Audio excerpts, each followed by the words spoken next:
to enterprise grade. Game 6, Kobe is horrible in that game, and they lose by 39 points at Boston. I can't defend that. They broke through and beat Dwight Howard's Magic. It was supposed to be LeBron's Cavs, so I thought that was a little overrated. And then even when they did beat Boston and get over the hump, in Game 7, Kobe was 6 of 24 in that game. So I don't know. I agree with your big picture, but when I go little picture of playoff performance without Shaq, I'm sorry. I totally understand what you're saying, and I think Magic was extraordinary. And to be a rookie and start at center in the finals as a point guard, I mean, we've never seen that before. I don't know if we ever will. And yeah, he was terrific. He was splendid. He won his championships. Of course, Kobe got his. And I understand you know, picking out these individual games and years and teammates and everything. And Magic's overrated.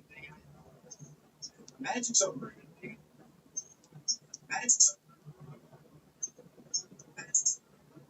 I think, you know, you can really do that with anyone, and I think it's important to look at the big picture. Kobe's because mystique was bigger than Magic's, but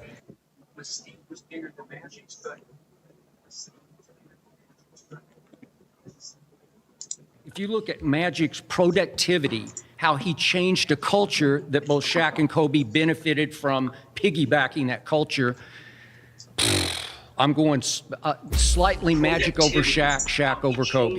Good job, Thank Jack. you so much. I appreciate it. All right. There we go.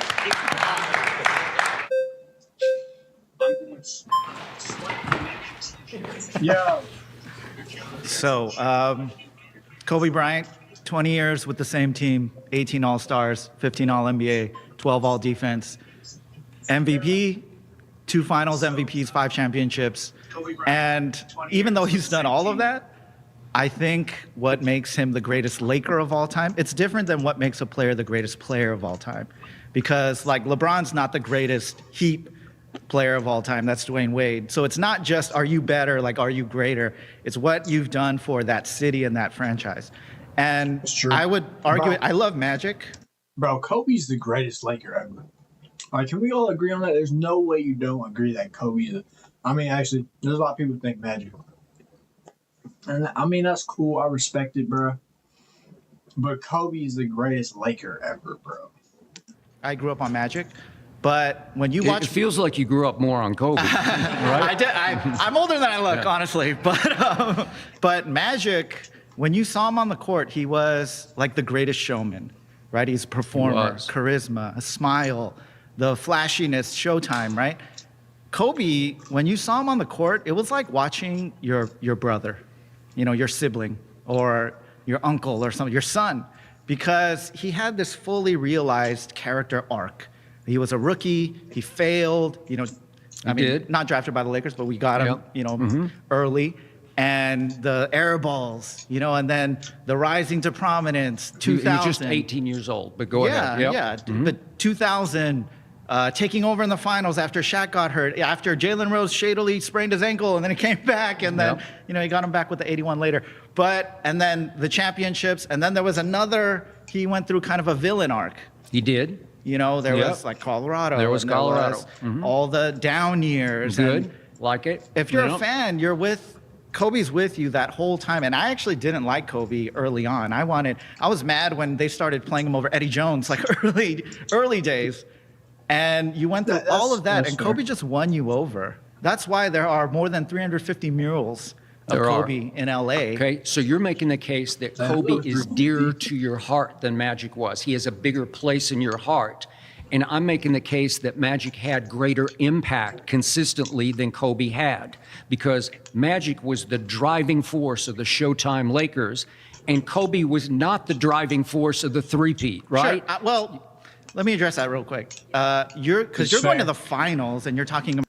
I'm not going to lie. That's fair, especially because Kareem wasn't even the guy when Magic. Until Magic got there, they started winning, which obviously, because you got to have 2 guys. But Magic was the best player on his team with Kareem, who we consider a top 3 player ever. Like, on average, most people consider him a top 3 guy. But Kobe wasn't the best team, or was the best player on his team. It wasn't. about Shaq, but that's Shaq. always with the team from the East, and the East had notoriously bad big men. Everyone knows in those years the finals was the Western Conference Finals. Yeah, and in those series. Okay, if there's one AI site builder you need to meet, it's this dope tech from Wix. Now this whole flow is a conversation. Kobe was instrumental. You know, in 2002, Kobe and Shaq basically throughout the whole playoffs had equivalent points. Yeah, the same amount of points. And Shaq himself has admitted on, various podcasts and different things, he was never the guy to take the last shot. I know you value that, right? Jordan's your guy. Kobe is the closest thing that we've ever seen to Jordan. And he was a guy who never shied away from the moment. He was a guy who always made the most of his opportunity when it was there. I give you that. And I don't think he gets enough credit for the second run that he made with Pau. That team wasn't. I mean, that's not an all-time team. No, his all-time. His but supporting his cast breakthrough was not against an all-time team because remember the Magic upset LeBron's Cavaliers to get to the finals, right? I mean, I give you that, but you can only play the team that I think LeBron maybe he's the one who did. They had the Nike commercials, but true. LeBron didn't hold up his end. He didn't hold up his end in the bargain. I mean. Okay, so you're okay with Kobe pouting in a Game 7 at Phoenix against Raja Bell? I'm not okay with it, but I mean, are you okay with 84, Tragic Johnson, where, runs out the clock, throws the turnover? Okay, I mean, he did, but he bounced right back the next year in 85, and he shoots a baby hook shot. And Kobe bounced back the next year by going to the finals. Okay, he did. After the pout. After the pout, yeah. So I don't, that's what, to me, those failures you're pointing at, every player has failures, except for maybe who's your GOAT. But every player has that. Magic has that. Kobe has that. I think in terms of LA and LA. Okay, but if you look at Shaq's numbers in those three finals, and I give you that the big men, the Tim Duncans, were over on the other side of the bracket, right?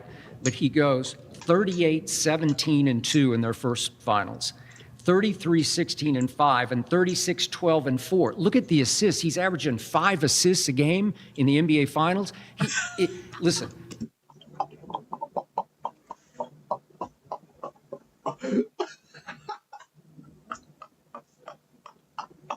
Yo, they did my boy wrong, man. This thing looks fucking stupid. Those 3 years, and I've been doing this a long time. I was actually covering the Kareem Lakers pre-Magic out here in LA. I'm about to get voted out real quick. Okay. real quick. Were any of those finals really competitive? Pacers, Sixers, and Nets. No, they weren't competitive. They dominated those teams. Because you had the greatest offensive force I've ever seen, including Jordan, where he was unrefereeable at that point because I never knew whether it's offense or defense, on the foul. I think Kobe could easily have had better numbers. He didn't have to. Shaq, those teams were not equipped to play against the Lakers. Credit Allen Iverson for getting the one game in 2001. It was big. That was the greatest achievement of his career. Yeah. Good job.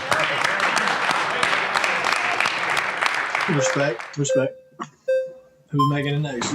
I want this dude making it so bad. The Eagles. Okay, you're getting close. I will. How you doing? Nice to see you. Yep, so how is Magic the greatest Laker of all time when he wasn't even the greatest Laker on this team? That's Kareem. Kareem was first all-time. All right, he's talking all the time, but if you talk just that Lakers team, Magic was the best player on that team. And I consider Kareem better than him all the time. I'm in Lakers points, first in rebounds, first in blocks, first in field goals made. And he had an unstoppable move in the sky hook, has one more championship because he has 6, Magic has 5, and he has 3 more MVPs. Okay. We haven't even got to Kobe yet.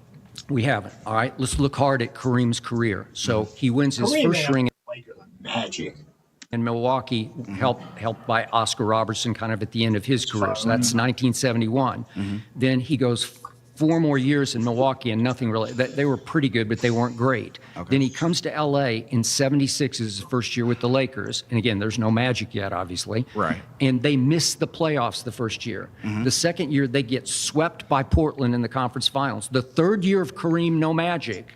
They lose in the first round to Seattle. And the fourth year, Kareem, no Magic, they lose in the conference semifinals to Seattle. So they're floundering with Kareem because he was a follower and not a leader. I give you every point you made about points and about rebounds and about blocks and about sky hooks and all that is sensational. But there's a missing ingredient called leadership, charisma, whatever that greatest intangible is, that Magic had greater than anybody this side of Jordan. Yeah, no, So, I give you that. I give you that for sure. Right. But the thing about it is, you were talking about in 1980, right, when Magic won Rookie of the Year. Would he have won Rookie of the Year if he would have, would he have won Rookie of the Year? Without Kareem? Without Kareem? Kareem was averaging 33 points that series. Well, I would like to before think he would he have. got injured in He could Game have gone 6. to Utah or wherever he would have gone. I just think he would have been Rookie of the Year.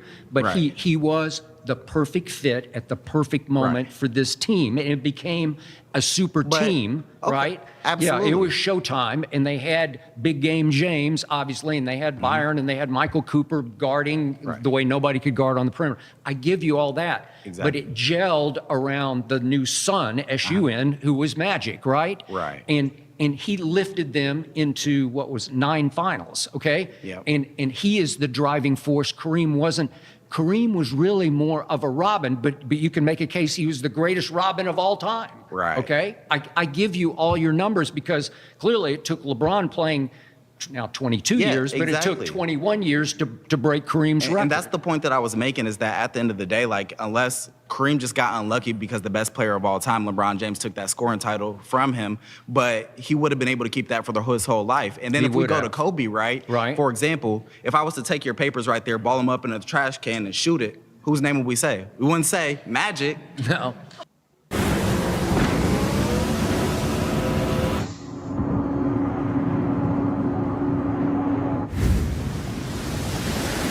The goofiest shit on the internet, I'm gonna just say this real quick. The goofiest shit on the net, bro, is these niggas who post and act like they're 18 or 19.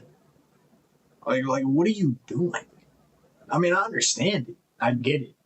Like, the younger you seem, I'm just like, damn, bro, he did this at 19. What the fuck? But these niggas be like 22, bro. You know what I'm talking about? Like, what the fuck? What are you doing? Who we saying? We saying Kobe. You know what I mean? Yeah. And that's what it's about. And when we talk about, like, keeping that mentality, how you go through life, how you focus on what you need to do in life, nobody says, keep that magic. They say keep that Mamba mentality. Okay. That's what it's all about. Okay, but you grew up in the Mamba mentality era, am I right? Exactly, Yeah. exactly. That's why I started off with Kareem first. Okay, all right, you do, and I give you that. Yeah. But Magic Johnson was the greatest NBA leader ever, beyond Bill Russell, beyond Michael Jordan, beyond we got Brady over on the other side in the National Football League, so that's another argument. But on just NBA leadership, Right. Magic on charisma, on winning time, as he called it winning time, and in my generation, winning time was more important than, because we didn't know Mamba mentality yet, right? I got you. I want winning time. I But want magic time. Kobe had the same type of leadership style, as far as, like, Kobe had aura.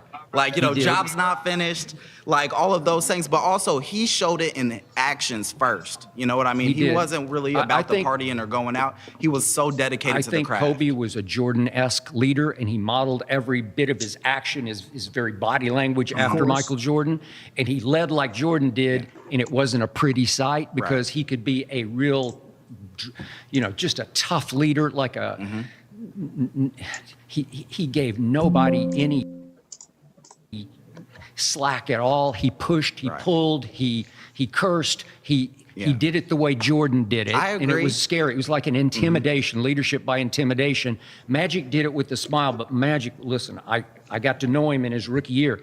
He was as tough as they came. You wouldn't want to mess with him. I agree with you. I mean, leadership comes in all different forms, right? You never know how somebody's going to choose to lead.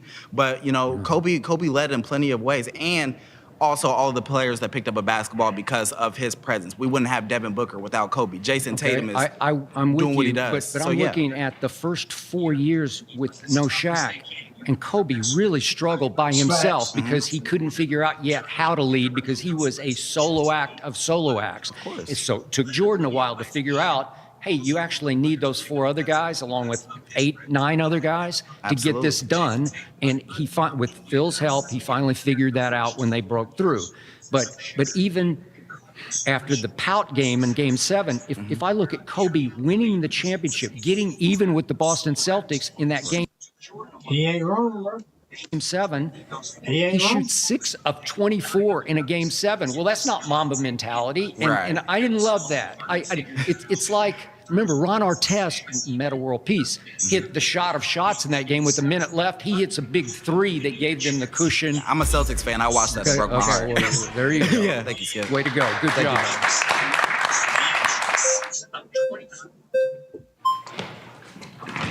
I want that Eagles. I mean, think like, we're that talking Magic Jordan versus Kobe Johnson on this Eagles. is one of the greatest Lakers of all time. But because he Top had a three? shortened career, unfortunately, He did. It was still 12 years, but it should have been 20 12 years, but not 20 like Kareem, Yeah. like Kobe, like LeBron.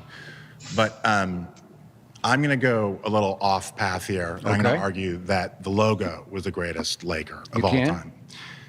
He only won one, but he had to play against the greatest dynasty in the history of the sport. He had to play against the greatest leader in the history of the sport, I think, Bill Russell, who would make, like Magic, everybody around him better. I like what this dude's saying. I like what he's saying about it. Also, he scouted for the Lakers afterwards. He did. He coached the Lakers during the time that you're talking about Kareem getting there. Not well, but he coached. They actually did okay. They actually did okay. They didn't have a great team, but they did. Like, I think they got the Western Conference Finals at least once. And then he stepped aside, and when Buss wanted to hire Riley because Magic pushed Westhead out. Yep. Buss tried to make them co-coaches, and West and Riley, and West right afterwards said, that's not the case. It's Riley's team. Right. He wanted no part of that. And he's a Right. badass, like Yeah. in that way. And he put together Showtime. He put together Shaq and Kobe.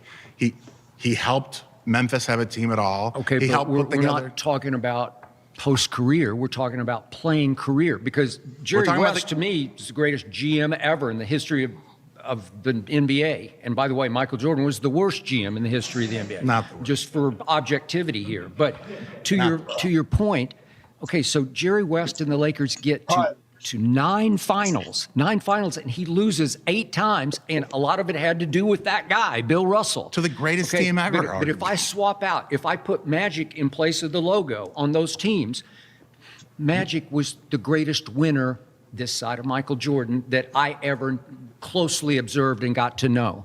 So if you put him in on those Jerry West teams with Wilt and with Elgin and with Gail Goodrich, that he puts them over the top because of his dynamic charisma and leadership. But he had Elgin, Yeah, he did. who was charismatic, who Yeah. was like Michael Jordan No, before Michael I got Jordan. it, but man. And West won the MVP of the finals, only person in I a think, losing cause. on a losing cause. Yeah. That's how But great he was. He goes 1 and He's 8 the in the logo finals of the and, NBA. and you can't say that's better than Magic's winning time Showtime. Also, to be the greatest Laker ever doesn't mean you're the greatest Laker player ever necessarily. It Yeah, I means you're the understand greatest. that. So yeah. he's the only one that was great as a player, Like LeBron's the greatest Laker player ever. great as a scout, I think good as a coach, great as a GM, great as an advisor, great as a logo for the entire NBA the whole time. He didn't ever do anything wrong. Okay, and he played but long. if you put Jerry West on the Showtime teams, do you think they're Showtime? Because they're Yeah. not, because he didn't play with any. Kurt Rambis was on the Showtime team. Well, he was. He was like a sixth man or badass enforcer. Jerry Yeah. West would have been fine. He would have been like Byron Scott or better, right? Yeah, but again, if you didn't have Magic Johnson on those teams, you don't have Showtime. There's no more Showtime. You don't have Showtime. And Jerry West was as pretty a jump shooter as I've ever seen. It was just beautiful form, and it was mesmerizing, but it wasn't captivating, right? It wasn't Magic Johnson. I couldn't take my eyes off Magic because he had the big smile. He had the greatest smile in the history of the game. Yes. And it was contagious on his team. He lifted his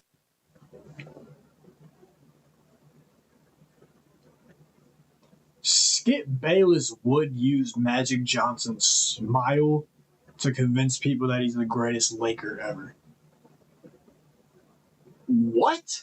What? entire team with his own He did, charisma. like Russell, like Russell did in his own way. But I didn't realize that compellingness was part of what made somebody the greatest Laker ever.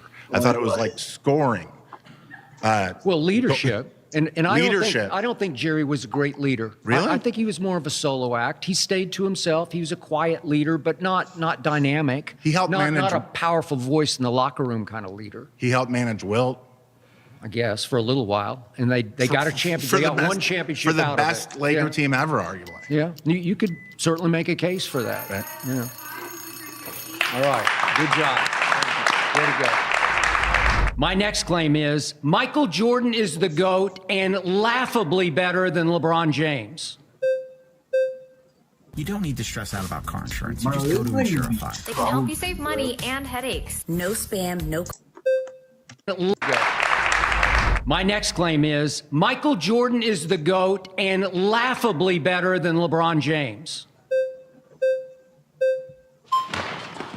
Yeah, everything. Here we go. He's getting up for that. Come on, bro. If anything, it's the other way around, which I don't even think it is. But if anything, it's the other way around. Oh, how are you, sir? Come on, bro. Good. How are you? Nice to meet you. I'm a big fan of your career, everything you stand for in this industry, but this awful take, I'm not going to let it seep through. Okay. So, Michael Jordan, there are two angles to looking at the GOAT debate. Number one, could Michael Jordan have done what LeBron is doing in this era and vice versa? The other angle is there any single thing that Michael Jordan has done over the course of an entire career better than LeBron James? So I'm asking you, is there one thing that you could definitively say that Michael Jordan did better than LeBron James over the course of his entire NBA career? Yeah, he won better. He just won and won and won. He was invincible and unbeatable, and he went 6-0 in the finals with 6 MVPs. And no, they didn't play the toughest competition in the finals, but the beasts were in the East, and he devoured and slayed the beasts one after another. Bird Celtics, then the bad boy Pistons, and then Reggie Miller's Pacers. And when you go 6-0 with 6 MVPs in the finals versus 4 and 6 in the finals for LeBron, and Ray Allen saved LeBron a loss there because LeBron had completely self-destructed in Game 6 of that 2013 finals. And then if Kyrie, when nobody can buy a shot, if Kyrie hadn't hit the shot of shots in Game 7 at Oracle, LeBron could be 2-8 in the finals. So we're talking about winning. I say it all the time, LeBron is still, to this moment, Even so, LeBron's the best basketball player ever, bro. the best passer in basketball. I say it all the time. LeBron is still the greatest driver of the basketball I ever saw, to a fault, because he's a poor jump shooter, a poor three-point shooter by star standards, or certainly by superstar standards. And he's a poor free throw shooter by superstar standards. He should have 5,000 more points, but he's such a worse shooter than Jordan ever was as a jump shooter and a free throw shooter. LeBron is so good and athletic that it makes his jumper look weak. And you know how good his jumper is? What do you mean LeBron doesn't have a jumper? What are you talking about? What? What do you mean LeBron doesn't have a jump shot? What? He said he was a poor jump shooter? LeBron? Poor jump shooter? What? Wait, like, is that how good he is at dunking and driving and everything? Passing? That it makes his jumper look poor? LeBron is a poor jump shooter? Some people think if you don't only, you know that one dude who can only shoot 3, so you think he's better than what he actually is at shooting? You know what I'm talking about? Is that what he thinks LeBron is? LeBron can't shoot because he can do everything else so well? He does everything super well. He can shoot. That it's hard for me to say, how can you call LeBron the GOAT when he's a lousy shooter? Part of the argument to what you said is everything you just said is wrong. So if you look at true shooting percentage, which takes into account all the offense, all the scoring, who had the better true shooting percentage in his NBA career in the regular season? LeBron James. Who had the better true shooting percentage in the playoffs? LeBron James. And you just said Michael Jordan won a lot better.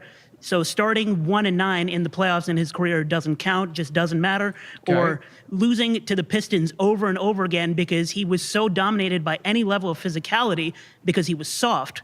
So that does not count. That doesn't matter. Wait, did you just call Michael Jordan soft? Compared to LeBron James? He was the baddest you-know-what who ever stepped on a basketball court. Not Trust like me, LeBron. I was there. Not like LeBron? Not like LeBron. LeBron is like the nicest guy ever. He's soft, he's a diva, he's thin-skinned. And can I start down the litany of epic fails that LeBron had that Jordan never had? Yeah, it took a while to break through against Larry Bird's Celtics. But remember that Michael Jordan had missed the whole year. He played 3 games and broke his foot. This is his second year in the league.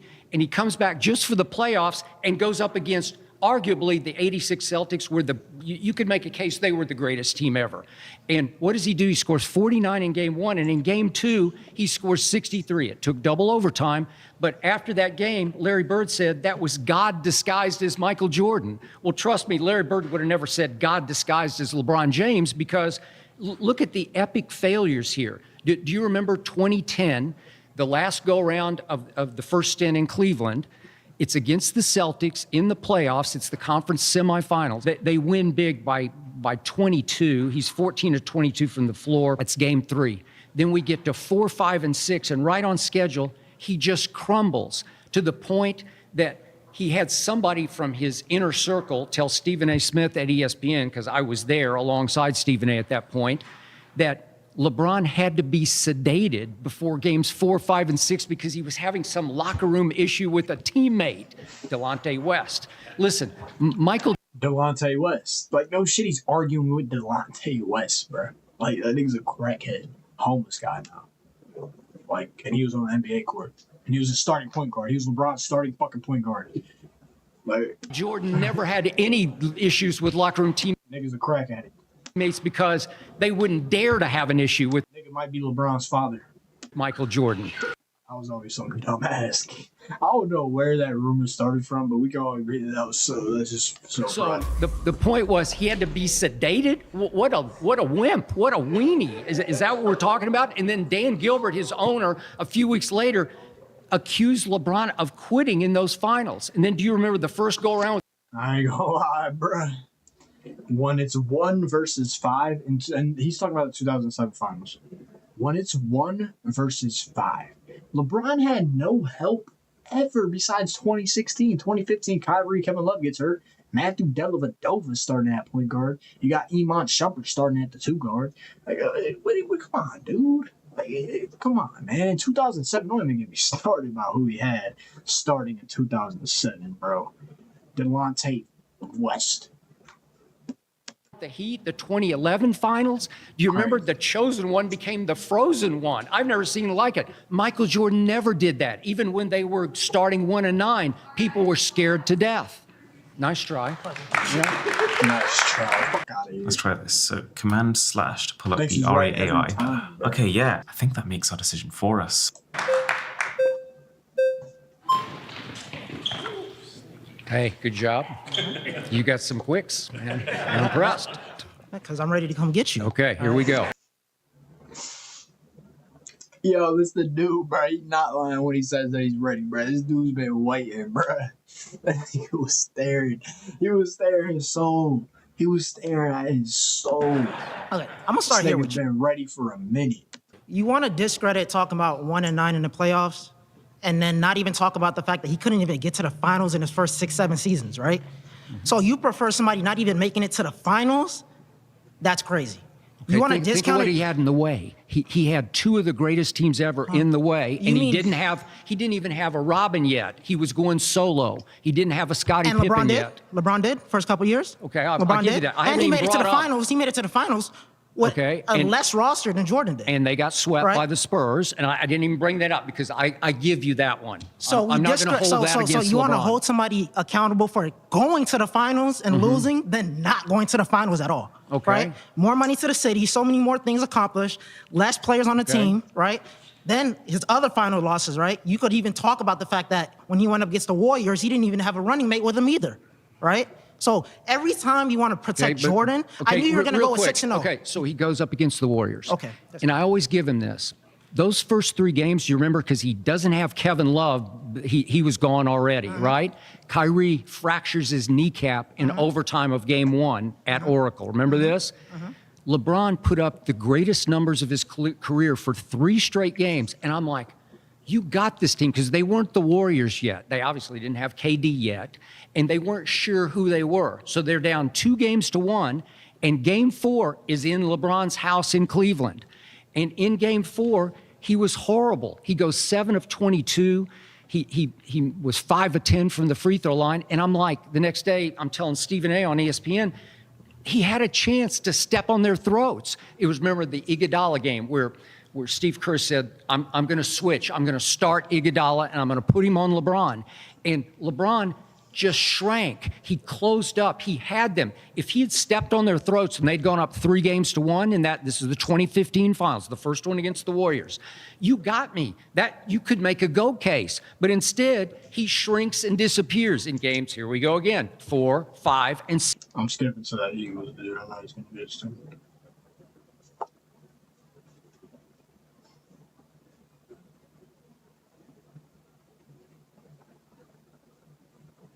Yeah. Holding the ball too long, and it's not.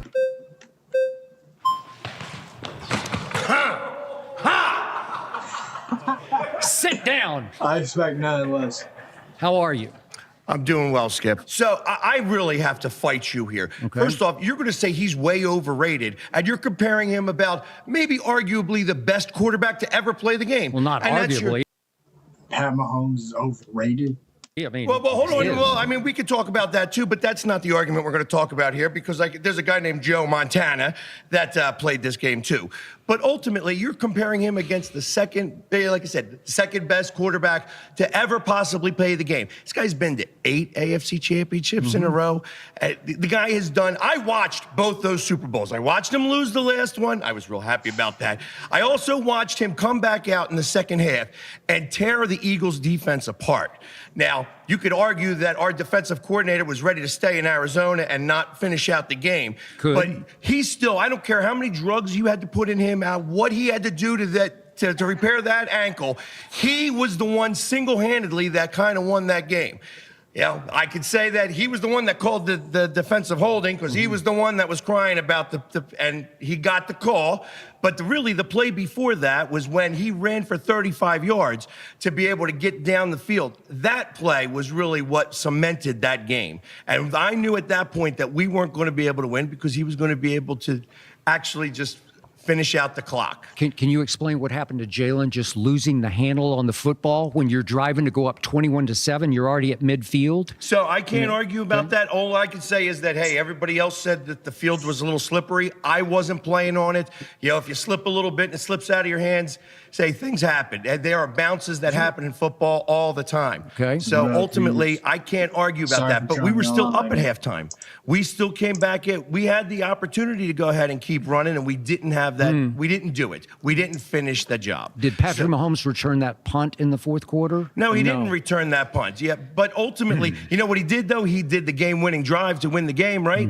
So, and he's done that a lot. You know, and when you're comparing against other quarterbacks right now, I say right now in the NFL as it sits today, I can't name another quarterback who's better than him. Okay. And if you're going to use that, like using that doesn't tell me overrated. That tells me that he's a great quarterback. And the fact that you're going to just call him overrated just because Brady played it a lot longer time ago, I would love to have seen. Yeah, like I said, that one Super Bowl that he played, that Brady played against him, he was still recovering from the head. And like I said, and he was throwing balls. He was throwing balls. He was throwing balls to his receivers, hitting them in the helmets and stuff like that, and they weren't catching the ball. It was 31-9. It was 31-9, but there were 2 touchdowns.